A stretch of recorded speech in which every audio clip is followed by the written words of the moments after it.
बिस्मिल्लाहिर्रहमानिर्रहीम। अस्सलाम वालेकुम। आज के लेक्चर में मैं आपको बताऊंगी अबाउट कार्बोहाइड्रेट मेटाबॉलिज्म। लेकिन लेक्चर शुरू करने से पहले आपने मेरे चैनल को ज़रूर सब्सक्राइब करना है। अच्छा, कार्बोहाइड्रेट मेटाबॉलिज्म में हम पढ़ेंगे about glycolysis, Krebs cycle, gluconeogenesis, glycogenolysis, HMP shunt, और हम डिफरेंट हार्मोन्स के अफेक्ट भी देखेंगे ऑन कार्ब्स मेटाबॉलिज्म। तो बात हम स्टार्ट करते हैं from glycolysis. We all know what is glycolysis. It is glucose breakdown. अच्छा, अब ये जो ग्लाइकोलिसिस है ना, ये दो तरह की है। ये एरोबिक भी हो सकती है और ये एनएरोबिक भी हो सकती है। और इसके अलावा इसमें टोटल 10 स्टेप्स हैं, जिनमें से 3 इरिवर्सिबल हैं और 7 स्टेप्स जो हैं वो रिवर्सिबल हैं। फर्स्ट स्टेप में क्या है कि ग्लूकोज की फॉस्फोराइलेशन होगी। एंजाइम होगा ग्लूकोकाइनेस या फिर हेक्सोकाइनेस। ग्लूकोज की फॉस्फोराइलेशन से बनेगा ग्लूकोज 6 फॉस्फेट, ठीक है। और यहाँ पे एटीपी डोनेट करेगा ना इनऑर्गेनिक फॉस्फेट, तो यहाँ पे एटीपी यूटिलाइजेशन होगी और ग्लूकोज 6 फॉस्फेट बन गया। सेकंड स्टेप है आइसोमेराइजेशन। इस स्टेप में सिंपली जो ग्लूकोज 6 फॉस्फेट है वो आइसोमेराइज हो जाएगा इनटू फ्रुक्टोज 6 फॉस्फेट। तो एंजाइम यहाँ पे कौन सा होगा, देखें, फॉस्फेट शुगर है ना, मतलब फॉस्फेट ग्लूकोज है, तो एंजाइम होगा फॉस्फो ग्लूको आइसोमेरेस। ये एंजाइम का नेम हो गया, बहुत आसान नाम है। ग्लूकोज 6 फॉस्फेट की आपने आइसोमेराइजेशन की है, तो एंजाइम है फॉस्फो ग्लूको आइसोमेरेस, और आपके पास बन गया फ्रुक्टोज 6 फॉस्फेट, ठीक है। ये स्टेप जो है वो रिवर्सिबल है। पहला स्टेप आपके पास इरिवर्सिबल है। एक फर्स्ट स्टेप आपके पास इरिवर्सिबल है। अब आगे हम देखेंगे कि और कौन से स्टेप्स हैं जो कि इरिवर्सिबल हैं। थर्ड स्टेप में होगी अगेन फॉस्फोराइलेशन। यहाँ पे फ्रुक्टोज 6 फॉस्फेट में 6 कार्बन पे फॉस्फेट ग्रुप अटैच है। जब हम अगेन फॉस्फोराइलेशन थर्ड स्टेप में कर रहे हैं ना, तो फिर क्या होगा कि फ्रुक्टोज 1,6 बिसफॉस्फेट बन जाएगा। मतलब अब 1 कार्बन पे भी फॉस्फेट ग्रुप अटैच है और 6 पे भी। अगेन यहाँ पे एटीपी यूटिलाइजेशन हुई है। यहाँ पे एंजाइम कौन सा है, phospho fructo kinase 1। This enzyme is very important. ये स्टेप भी आपके पास है इरिवर्सिबल स्टेप। तो थर्ड स्टेप एक इरिवर्सिबल अभी तक हमने देखा और एक फर्स्ट स्टेप देखा, ठीक है। थर्ड स्टेप में क्या है कि फ्रुक्टोज 6 फॉस्फेट की फॉस्फोराइलेशन से बना है फ्रुक्टोज 1,6 बिसफॉस्फेट, मतलब एटीपी यूटिलाइजेशन हुई है। फिर फोर्थ स्टेप है क्लीवेज। इस स्टेप में फ्रुक्टोज 1,6 बिसफॉस्फेट की क्लीवेज से बन रहे हैं आपके पास 2,3 carbon compounds, glyceraldehyde 3 phosphate, dihydroxy acetone phosphate. ये 6 कार्बन कंपाउंड है, ये आपके पास 3 कार्बन कंपाउंड्स बन गए। अच्छा, अब बात ये कि ये जो डाईहाइड्रोक्सी एसीटोन फॉस्फेट है ना, ये इंटर कन्वर्टेबल है इनटू ग्लिसरल्डिहाइड 3 फॉस्फेट। लेकिन उससे पहले आप ये सुन लें कि फ्रुक्टोज 1,6 बिसफॉस्फेट की क्लेवेज में कौन सा एंजाइम इन्वॉल्व है, इट इज़ एल्डोलेस। कौन सा एंजाइम है, एल्डोलेस। एल्डोलेस के भी फिर आगे से 3 स्पीशीज़ हैं, एल्डोलेस ए, बी एंड सी। इसके बारे में हम अगली वीडियो में देखेंगे, ठीक है। तो फ्रुक्टोज 1,6 बिसफॉस्फेट की क्लीवेज से आपके पास आ गया glyceraldehyde 3 phosphate and dihydroxy acetone phosphate. Next, dihydroxy acetone phosphate is inter convertible into glyceraldehyde 3 phosphate by the action of कौन सा एंजाइम यहाँ पे होगा, फॉस्फो ट्राइओस फॉस्फेट आइसोमेरेज।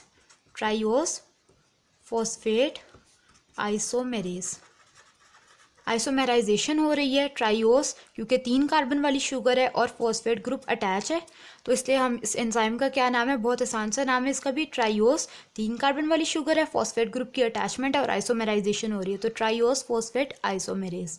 अगले स्टेप में ग्लिसरल्डिहाइड 3 फॉस्फेट कन्वर्ट हो रहा है किसमें, 1,3 BPG में, मतलब बिस फॉस्फोग्लिसरेट में।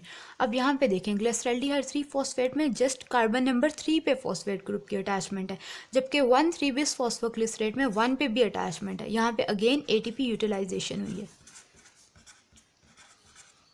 लेकिन एक और चीज़ इस स्टेप में होती है, यहाँ पे फॉस्फोराइलेशन के अलावा ऑक्सीडेशन भी होती है।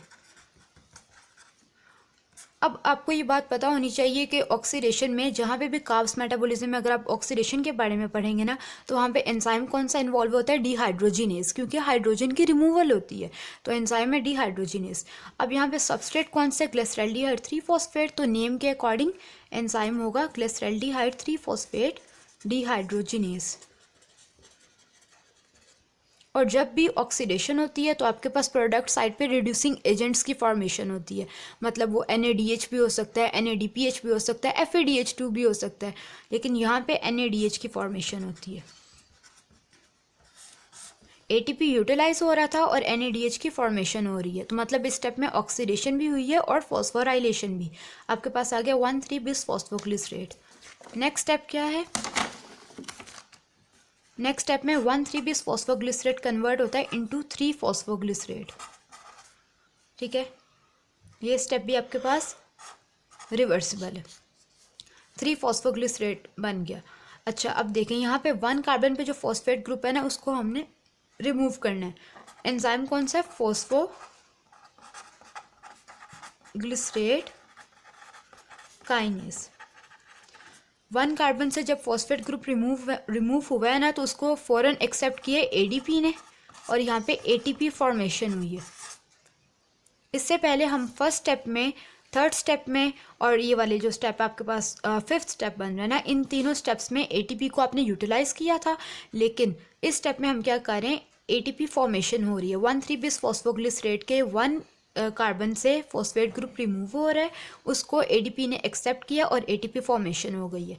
एंजाइम कौन सा? Phosphoglycerate kinase. फिर 3PG कन्वर्ट हो रहा है into 2 phosphoglycerate.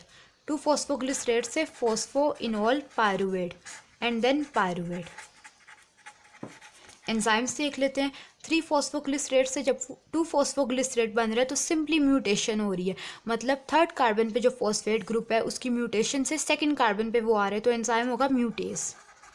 To be more exact it is phosphoglycerate mutase, मतलब उसके सबस्ट्रेट के नेम के अकॉर्डिंग। फिर 2 phosphoglycerate is converted into phosphoenolpyruvate. यहाँ पे एंजाइम है enolase. This is very important enzyme. इसका इनहिबिटर है फ्लोराइड। ये MCQ आ जाता है कि fluoride is inhibitor of which enzyme of glycolytic pathway. तो सारे ग्लाइकोलिसिस में से जो फ्लोराइड है वो सिर्फ इनोलेज को इनहिबिट करता है। This is an important MCQ point. फिर इनोलेज की प्रेजेंस में वाटर रिमूवल हो जाता है और फॉस्फोइनॉल पायरुवेट बन जाता है। फॉस्फोइनॉल पायरुवेट से आपने बनाना है पायरुवेट, मतलब ये फॉस्फेट ग्रुप को निकालना है, रिमूव करना है। तो अगेन यहाँ पे फॉस्फेट ग्रुप के रिमूवल से ATP फॉर्मेशन होगी। यहाँ पे एंजाइम कौन सा है? Pyruvate kinase. ठीक हो गया। अब हम बात कर लेते हैं जो 3 हमने देखे थे ना कि स्टार्ट में 3 इरिवर्सिबल स्टेप्स हैं और 7 रिवर्सिबल स्टेप्स हैं। तो ये जो 3 इरिवर्सिबल स्टेप्स हैं ना ग्लाइकोलिसिस के, ये तीनों ही रेगुलेटरी स्टेप्स भी हैं।